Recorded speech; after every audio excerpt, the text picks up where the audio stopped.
Her own father sold her, an overweight 16-year-old, to a feared mountain man as a cruel punishment. She expected a life of brutality, but his real plan for her was more shocking than anything she could have ever imagined. This is their story. For 16 years, Maeve's world had been defined by the four walls of her father's house and the suffocating weight of his disappointment. She was a gentle, quiet soul, with a kindness that went unnoticed, overshadowed by a body that her father, a bitter and prideful man, considered a personal failure. In a world that valued delicate, hard-working daughters, Maeve was, in his eyes, a useless, overweight burden. His words were a constant, corrosive acid on her spirit. Insults about her size and appetite served more regularly than hot meals. She learned to make herself small, to move quietly, to apologize for the very space she occupied. The final straw, the act that severed their already frayed bond, was a simple accident. A prize sow, spooked by a passing storm, broke through a weak fence post and escaped. It was not Maeve's fault, but her father, enraged by the loss, needed a target for his fury. He looked at his daughter, his eyes cold and devoid of any paternal warmth, and saw not a child to be disciplined, but a commodity to be disposed of. He didn't just yell. His punishment was far more cruel, designed for maximum humiliation. The next morning, he hitched the wagon and ordered her into it. They rode into the small, dusty town, a place Maeve dreaded, a place where the whispers and stares of the townsfolk were as sharp as her father's words. But they did not stop at the general store or the church. Her father led the wagon to the edge of town, to the trading post where the trappers and mountain men, the outcasts of society, came to trade their pelts.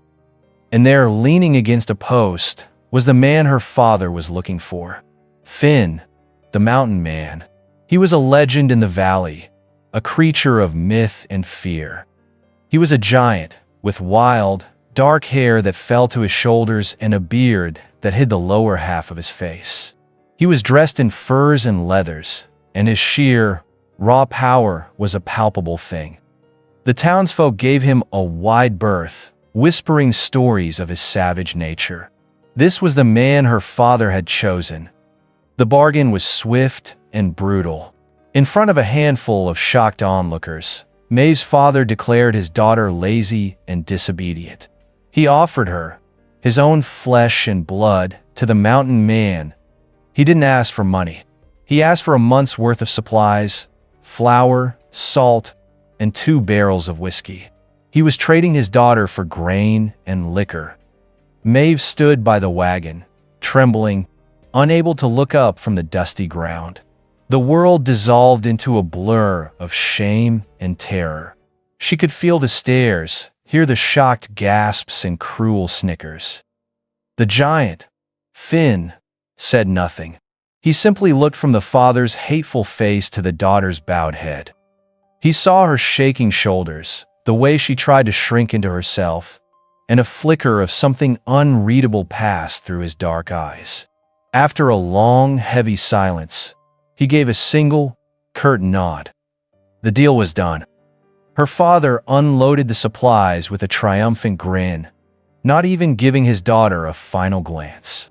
He climbed back into his wagon and rode away, leaving her standing alone in the dust. She was now the property of the mountain man. Finn finished loading his mule, then turned to her. He was even larger up close, a mountain of muscle and fur that blocked out the Sunday. She squeezed her eyes shut, bracing for a rough hand, a harsh command. But it didn't come. Instead, she heard his voice for the first time. It was not the guttural growl she expected, but a low, deep rumble, like distant thunder. The girl. Come. He didn't grab her. He didn't command her. He simply started walking, leading his mule towards the path that led up into the wild, lonely mountains. After a moment of paralyzed fear, Maeve had no choice but to follow. She stumbled after him, her heart a cold, heavy stone in her chest. Every step took her further from the only life she had known and deeper into a future she was certain would be a living nightmare. She had been punished, cast out, and sold. And she was sure, with a terrifying certainty, that her true suffering was only just beginning. The journey to Finn's cabin was a silent, grueling ordeal. Maeve followed the giant's broad back, her mind a numb fog of terror. The mountain path grew steeper, the air thinner. Her body, unused to such exertion, ached with every step. She expected him to grow impatient, to shout at her, to drag her along. But he never did. He maintained a slow, steady pace, occasionally pausing to let her catch her breath, though he never looked back or spoke a word. His cabin was a shock. It was not the filthy, chaotic den of a savage she had imagined. It was a small, meticulously crafted log structure, perched on a ledge overlooking a vast, breathtaking valley. Inside, it was Spartan and masculine, but also incredibly orderly. Tools were hung in their proper places, furs were neatly stacked, and a small collection of well-worn books sat on a hand-carved shelf. It was the home of a man who lived a life of deliberate purpose. He gestured to a small cot in the corner, separated from his own sleeping area by a thick hide curtain. That, he seemed to indicate, was her space.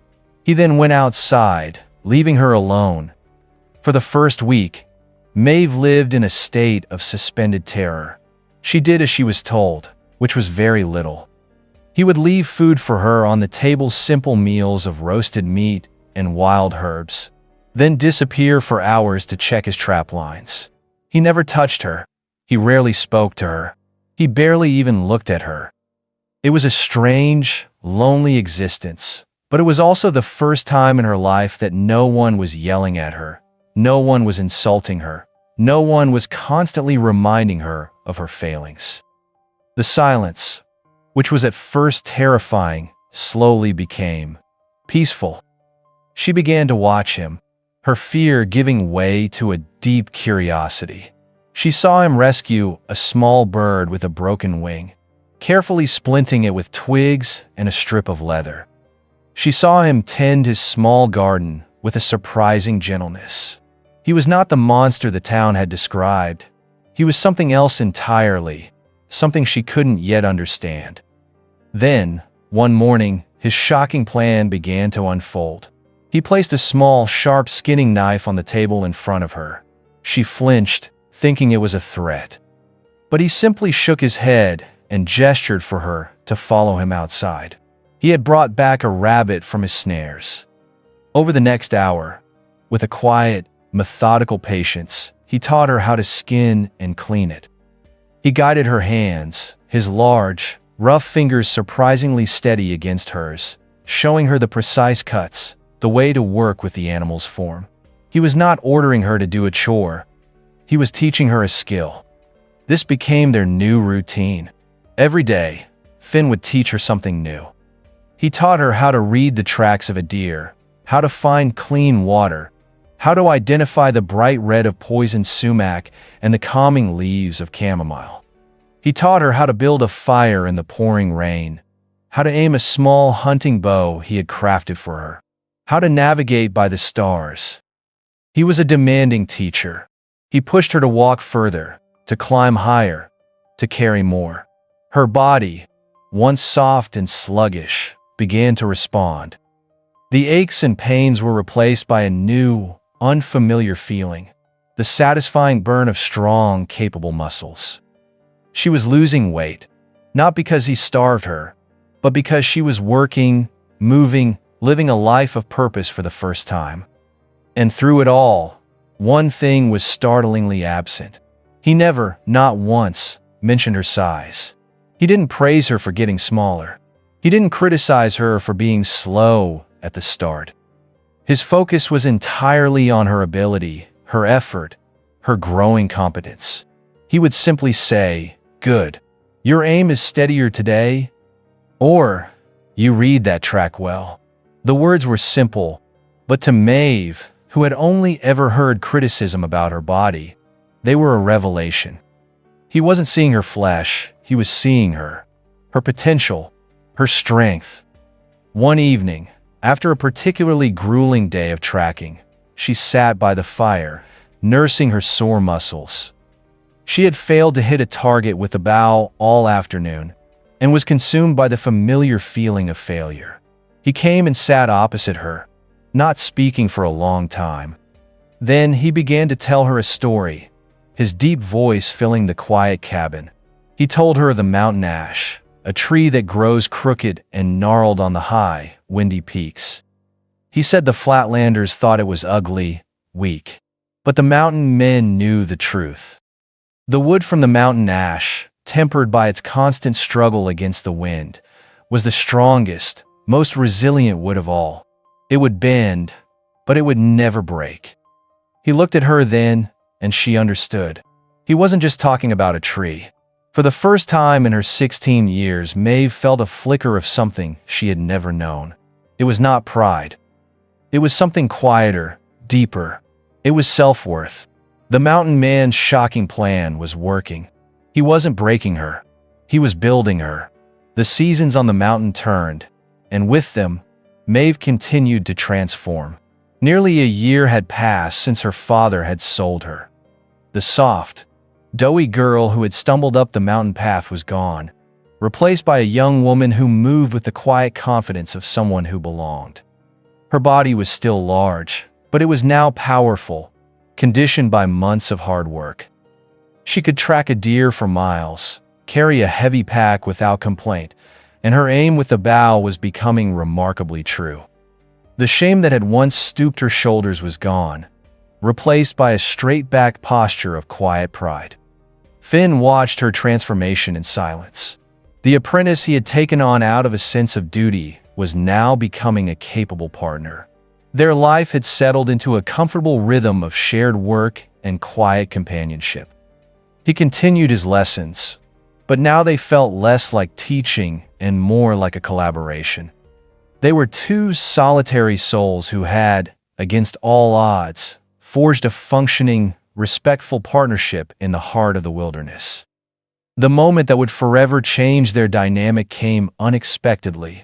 On a cool afternoon, as they were checking a line of snares near a rocky outcrop.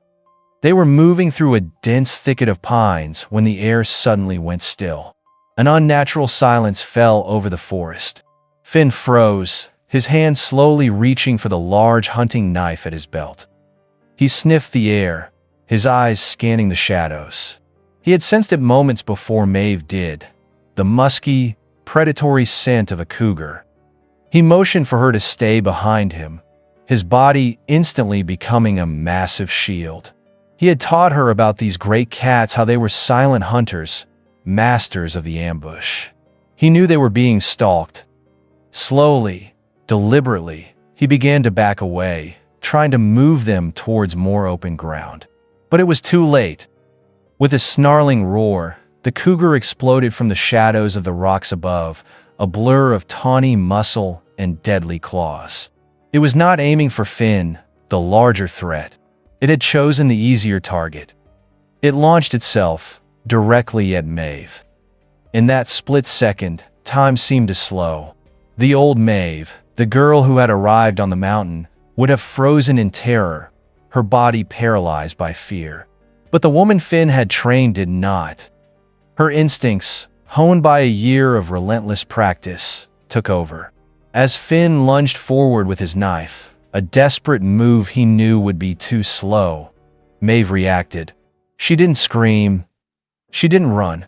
She dropped to one knee, grabbing a heavy, fist-sized rock from the ground, just as he had taught her. The cougar landed where she had been standing a second before.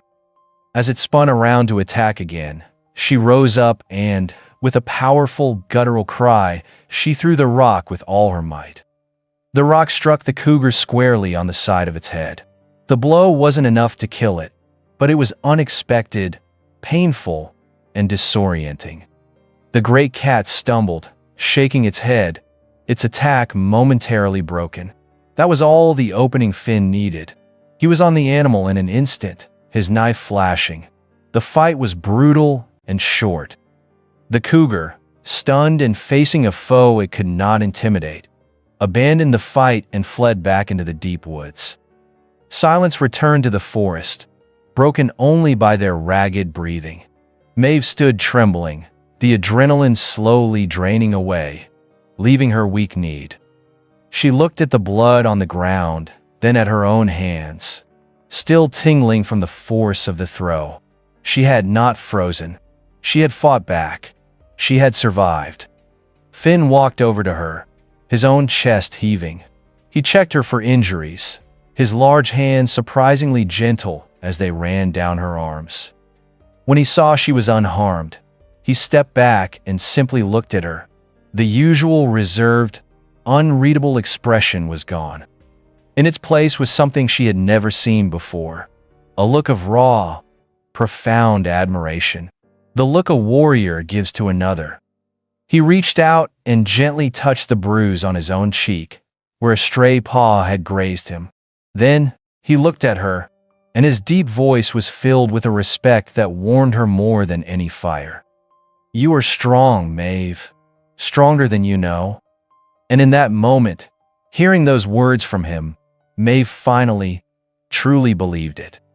The last vestiges of her father's cruel words, the whispers of the town, the shame that had been her constant companion for 16 years, they all crumbled into dust. She was not a burden. She was not a failure. She was strong, and for the first time in her life, she felt truly, completely, and unbreakably whole. The encounter with the cougar left its mark. A new confidence settled deep within Maeve, a quiet strength that radiated from her. The dynamic between them had shifted permanently. She was no longer just his apprentice. She was his partner. They moved with an unspoken synergy. Two predators who had faced a common enemy and survived. The silence in their cabin was no longer just comfortable. It was intimate, filled with a new, unspoken respect. But with her newfound self-worth came a new, burning curiosity. She now understood her own strength, but she still didn't understand the man who had helped her find it. His kindness, his patience, his strange, unwavering dedication to teaching her. It was a debt she felt she could never repay, and a mystery she could no longer leave unsolved. That night, as they sat by the fire, she finally found the courage to ask. She told him that she knew what her father was, and she knew what the town thought of him. But she wanted to know who he was. Why had he accepted her father's cruel bargain? Why had he taken her in, not as a servant, but as a student? Why had he shown her a kindness she had never known? Finn was silent for a long time, staring into the dancing flames. The firelight carved deep shadows into his rugged face, making him look older, more weary than she had ever seen him. She thought perhaps she had gone too far, had breached the walls of the past he kept so carefully guarded. But then, he began to speak, his voice a low, painful rumble, telling her a story he had not spoken aloud in over a decade. He told her he had not always been alone on this mountain. He had grown up here with a younger sister, Alara. He was born with his immense size and strength, a gift in the harsh wilderness. But his sister, he explained, was born with a different kind of body, one that their cruel, hard-hearted father saw as a flaw. She wasn't overweight like Maeve, but she was born with a crooked spine, leaving her with a pronounced limp and a frail constitution. She couldn't perform the hard labor their father demanded. Their father, much like Maeve's, was a man of pride and bitterness. He saw Alara not as a daughter to be cherished, but as a broken tool, a constant, humiliating reminder of imperfection. His words were a daily poison, calling her cripple, useless, unmarriageable. Finn, a quiet boy even then, tried to protect her. He would do her chores in secret, take the blame for her mistakes, stand as a silent shield against their father's rage. But he couldn't shield her from the words. The poison, he told Maeve, seeped into Alara's soul. She began to believe their father's cruel assessment. She saw herself as a burden, a worthless creature. One winter, when she was just 17, after a particularly brutal tirade from their father, she walked out into a blizzard and never came back. They found her body in the spring. Finn's voice broke as he spoke, a raw, ragged sound of a wound that had never healed. He confessed his deepest secret, his greatest failure. After his sister's death, in a fit of grief and rage, he had finally confronted his father. His own immense strength, which he had always so carefully controlled, betrayed him. He hadn't meant to hurt him, but in pushing him away, his father fell and struck his head and died. The town never knew the full story. They only saw the result. The cruel father was dead, and the giant, silent son was now alone. The whispers that had always followed him turned into accusations. He became the brute, the kinslayer, the monster of the mountain. He didn't deny it. Consumed by guilt for his sister's death, guilt for his father's, he accepted the role. He retreated into his solitude, making a silent vow upon his sister's grave. He had failed to save her, but he swore that he would never, ever again stand by and watch another person's spirit be crushed by the cruelty of others. He finally looked at Maeve, his eyes shining with unshed tears in the firelight. When I saw you standing by that wagon, when I saw your father's hatred, and the same broken look in your eyes that I saw in my sister's, and a deal was already made. It wasn't about the supplies. This was never charity, Maeve. This was a debt, a promise I made to her a long time ago. And Maeve finally understood everything. The shocking plan was not a plan at all. It was a penance, an act of redemption. He wasn't just teaching her to be strong for her own sake. He was teaching her to be the survivor his own sister never had the chance to become. In that moment, her gratitude, her respect, her admiration for this powerful, broken man coalesced into something new, something overwhelming. It was love.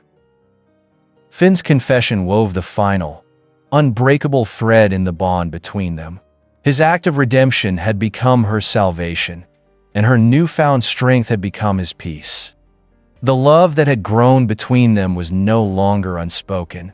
It was a tangible presence in the small cabin, a quiet warmth that had finally banished the ghosts of their pasts. They were no longer the mountain man and the outcast girl. They were Finn and Maeve, a team, a family of two. But the outside world, with its cruelty and greed, had not forgotten them. Rumors had begun to trickle down the mountain, carried by the occasional trapper or prospector who passed near Finn's land. They spoke of a strange sight, not a suffering, broken girl, but a strong, capable young woman walking the mountainside with the feared giant, not as his slave, but as his equal. These rumors eventually reached the ears of Maeve's father. His anger was immediate and venomous. His plan had been for her to suffer, to be broken, to validate his own cruelty. The idea that she was not only surviving, but thriving, was an intolerable insult to his pride. He saw her not as a daughter who had found a new life, but as a piece of property that had been stolen from him. And he decided it was time to reclaim it. One crisp autumn morning, as Finn and Maeve were salting meat for the winter, a lone rider appeared at the edge of the clearing. It was her father. He looked thinner, angrier, his eyes filled with a familiar, poisonous resentment. He had come alone, foolishly confident that a single harsh word would be enough to make his daughter crumble as she always had. So, the prodigal sow returns to the mud. I've heard you've been playing house with this animal. Your little game is over. You're coming home. The old Maeve would have flinched. She would have dropped her gaze, her shoulders slumping in shame, her spirit shrinking under the weight of his voice. But the woman who stood there now did not move. She simply placed her knife on the salting table and turned to face him, her back straight, her chin held high. Finn started to step forward, his massive frame instantly shifting into a protective stance, but Maeve put a hand on his arm, stopping him. This was her fight. She had to face it herself. This was her all-in moment, her chance to choose, once and for all, who she was. "I am already home." Her father stared at her, momentarily stunned by her defiance. He couldn't see the terrified, broken girl he had cast away. He saw a stranger, a woman with eyes as steady and unyielding as the mountain itself. His confusion quickly turned to rage. "What did you say to me? I am your father. You will do as I say. I own you. You sold your rights as a father for a barrel of whiskey. You don't own me. You don't own my shame anymore. You have no power here. This is my life. And he is my family." She turned her back on him then, a simple, profound act of dismissal, and walked to stand beside Finn. She looked up at him, her eyes shining with love and a strength he had helped her find, but that was now entirely her own. She had not only faced her dragon, she had slain it with her own words. Her father, sputtering with impotent fury, looked from his defiant daughter to the silent, immovable giant standing beside her. He saw the way Finn's hand rested on the handle of his axe, the cold promise in his eyes. He saw that he was not just facing his daughter. He was facing a unified force, a mountain that would not be moved. For the first time in his life, the cruel bully was utterly defeated. With a final, hateful curse, he turned his horse and rode away, vanishing from their lives forever. Maeve watched him go and felt not sadness, not anger, but a quiet, clean sense of release. She was finally, truly, and completely free. As the sound of her father's horse faded into the vast silence of the mountains, a profound quiet settled over the clearing. The final ghost of Maeve's past had been banished, not by force, but by the simple, unbreakable power of her own voice. She leaned her head against Finn's powerful arm, a wave of exhaustion and pure relief washing over her. He wrapped his arm around her, holding her close, his presence a solid, comforting anchor in the sudden calm. He looked down at her, his dark eyes filled with a love and admiration that needed no words. He had set out to fulfill a promise to his long-dead sister, to save a broken girl from a cruel fate. He had taught her to be strong, to survive. But somewhere along the way, she had taught him something far more profound. She had taught him how to live again, how to let another person into the solitary fortress of his heart. He had expected to spend the rest of his days as the lonely, feared giant of the mountain, a man defined by his past tragedies. But this young woman, with her quiet resilience and a spirit that refused to be broken, had shown him a different future. She had seen past the monster the world saw and found the man beneath. He turned her gently to face him, his large hands cupping her face. He told her then, his voice a low, emotional rumble, that his debt to his sister was finally paid. He was no longer bound by a promise to the past. Now, he said, he wanted to make a promise for the future. "I don't want to be your teacher anymore, Maeve, or your protector. I want to be your husband. I want to build a life with you, right here. If you'll have me." Maeve looked up at the giant of a man she had once feared, the man who had shown her her own strength, the man who had healed her with his quiet, patient kindness. Her answer was not just a word, but a lifetime of promises in a single radiant smile.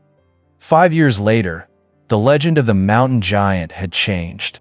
Travelers and townsfolk now spoke of Finn's homestead not with fear, but with a sense of awe. They spoke of the strong, confident woman who was his wife, known for her sharp mind and her incredible skill with a bow. They spoke of the laughter that could often be heard echoing from the high peaks, the laughter of their children playing in the sun-drenched clearing. The home they had built was a testament to their love, a place of strength and gentleness, of shared work and deep companionship. The cruel words and harsh judgments of the world below could not reach them here. One warm summer evening, Finn and Maeve sat on their porch, watching their two small children chase fireflies in the twilight. Maeve, no longer a girl, but a woman in full bloom, was happy and whole. The scars of her past had faded, replaced by the quiet confidence of a woman who knew her own worth. She leaned against her husband, her head resting on his powerful shoulder. She reminded him then of the story he had once told her, about the crooked mountain ash, the tree that was made stronger by its struggle. She told him that she finally understood.